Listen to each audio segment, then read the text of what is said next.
Most cartel bosses spend decades climbing to power. Jesús Ambriz Cano is 29 years old, and he might be about to inherit Mexico's most violent criminal organization. Not through family connections, not through years of loyalty, but because he betrayed everyone. In 2022, Yogurt was fighting for Cárteles Unidos, the anti-CJNG alliance that had battled Mencho's forces for years.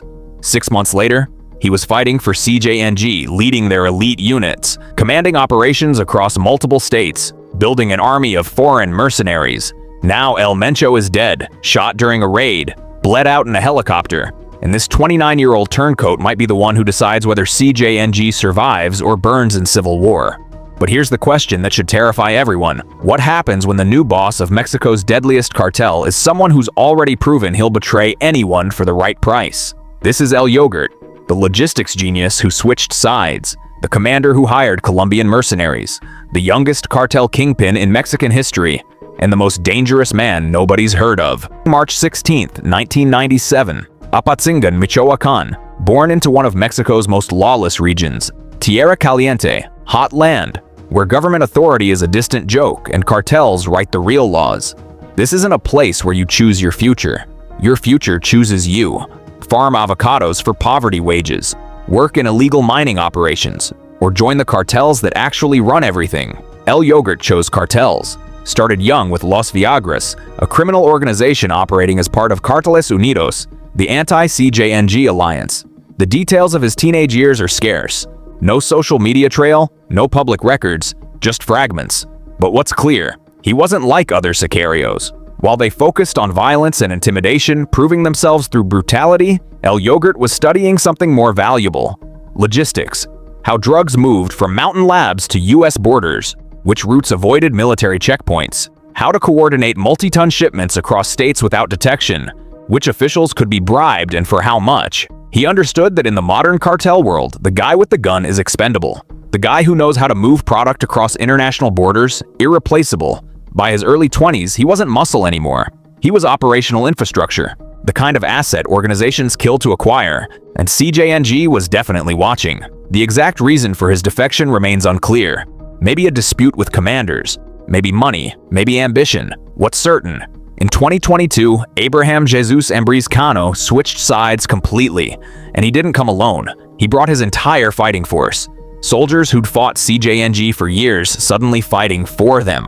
This wasn't just defection, it was strategic sabotage. CJNG recruited him for one specific reason: his expertise developing US trafficking routes, not his combat skills, his brain. Within months, he commanded Operativa Yogurt, an armed wing linked directly to Fuerzas Especiales Mencho, CJNG's most elite unit. But Yogurt understood something other commanders missed. Mexican military was getting better trained, better equipped, better coordinated with US intelligence. To compete, CJNG needed to evolve, so he did something no cartel had done at this scale. He hired foreign mercenaries. Most cartels recruit desperate kids from poor neighborhoods. Yogurt recruited professional soldiers, former military from Colombia, Guatemala, Honduras, El Salvador, men who'd fought in actual wars, not just cartel skirmishes. Why? Colombian ex-military brought expertise in jungle warfare, explosives, intelligence gathering. Guatemalan veterans understood mountain operations and guerrilla tactics. These weren't gunmen, they were professionals who could train CJNG fighters in advanced combat techniques. The cost was substantial, but Yogurt's trafficking operations generated enough revenue to afford it. Federal reports documented foreign fighters in CJNG operations throughout 2023 and 2024, Spanish-speaking men with military bearing, tactics indicating formal training. Under Yogurt's command, Operativa Yogurt became one of CJNG's most effective units. They expanded into Quintana Roo, controlling trafficking through Cancun and Cozumel tourist zones. They held the Michoacán-Jalisco-Colima corridor, essential for chemical precursors for meth and fentanyl. They deployed to Sinaloa when CJNG allied temporarily with Los Chapitos. Yogurt wasn't just a regional commander anymore. He was multi-state, independent authority, dangerous. Huitzontla, Michoacán, a remote indigenous community in the mountains. Mexican Navy Special Forces received intelligence that Yogurt was operating from the area. They launched a combined air and ground operation, capture or kill. But his forces, calling themselves Los Indestructibles, didn't scatter. They fought. High-powered gunfire, improvised explosives, coordinated defensive positions, military-trained precision. The battle was brutal.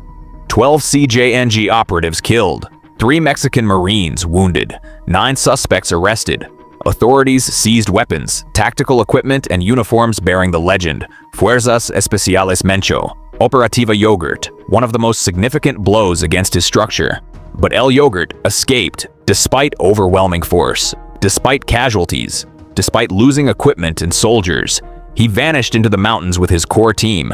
Within CJNG, that survival did something critical. It proved he could reorganize, rebuild, endure. He wasn't just logistics anymore. He was a commander who could take massive losses and keep operating. 9 months later, El Mencho died, and that reputation made El Yogurt a succession contender. February 22, 2026, El Mencho bleeds out in a military helicopter. The man who built CJNG is dead, and his succession plan is destroyed. His son El Menchito, serving decades in U.S. prison. His brothers, arrested or extradited. His son-in-law faked his death, fled to California. No family left to inherit, which means control goes to whoever can seize it. Multiple regional commanders are positioning. Each controls territory, enforcers, trafficking routes. But El Yogurt has advantages they don't. U.S. trafficking expertise. He knows American markets better than anyone.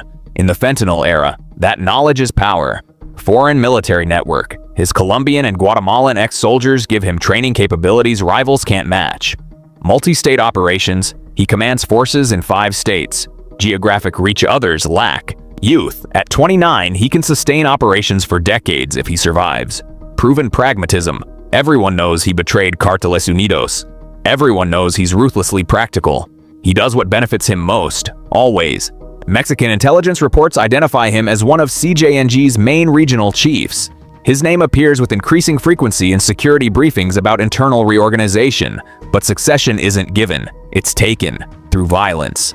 Here's what makes El Yogurt's potential rise genuinely terrifying. El Mencho built CJNG on terror, yes, but also on internal loyalty, protection for family members, codes among insiders, brutal to enemies but loyal to allies. El Yogurt has no such code. He betrayed the organization that raised him, switched sides mid-war, brought soldiers to fight former comrades. What prevents him from doing it again? Nothing. If he takes control of CJNG, what stops him from making deals with rivals when convenient? Selling out associates when profitable? Shifting alliances whenever it benefits him? The answer, absolutely nothing. That unpredictability makes him more dangerous than El Mencho ever was. El Mencho was brutal but consistent. You knew where you stood. El Yogurt is pragmatic. You never know where you stand. He's the cartel boss as pure capitalism. No ideology, no loyalty, no honor. Just profit maximization and survival. March 2026. El Yogurt is still operating, still commanding Operativa Yogurt, still managing trafficking routes, still expanding operations. Mexican authorities consider him a main generator of violence in Michoacán's Sierra Coast region. U.S. intelligence is tracking him as a potential CJNG successor. But whether he'll actually seize control, or whether rival commanders will kill him first, remains unknown. What's certain? The next few months will determine CJNG's future. If El Yogurt wins the succession struggle, he'll be the youngest cartel boss in Mexican history. A man who rose from street soldier to kingpin in less than 5 years by betraying everyone who trusted him. If he loses, he'll likely be killed by the same organization he joined through betrayal. Either way, his story represents something new in cartel evolution. The rise of the pure mercenary. The operator with no ideology, no family loyalty, no code beyond survival and profit. Most cartel stories are about loyalty, family, honor among criminals. El Yogurt's story destroys that myth.